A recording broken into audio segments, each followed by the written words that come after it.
The theme of my talk, it's the two Americas that we face. There are a couple of ways to illustrate the two Americas in sort of a funny way, and that is that the way politicians are talking to us is evolving too. They're talking to us in very targeted, very specific ways because they know that if you get certain magazines or if you go to certain movies or you watch certain TV shows, you're probably voting one way or the other. Consumer habits are widely used now in how people target candidates and how they sort of target those messages. It's not terribly interesting to say that people who watch MSNBC are probably voting one way and people who watch Fox News are probably voting the other way, but there is a correlation between what we drink and how we vote. And you can see that wine drinkers, for example, whether you're drinking Chardonnay or Sauvignon Blanc or something like that, or Cabernet Sauvignon, you're much more likely to turn out to vote than you are if you're drinking something like malt liquor, Busch, or Natural Light or something. These are the college students, right?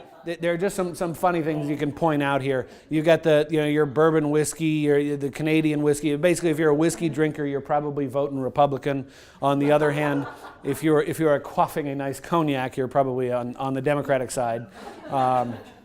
There's sports and politics. Look, the most Republican team in the entire country, if you're a fan of the Arizona Crimson Tide, you're probably voting for Mitt Romney. On the other hand, if you're a San Francisco Giants fan, you're probably voting for President Obama.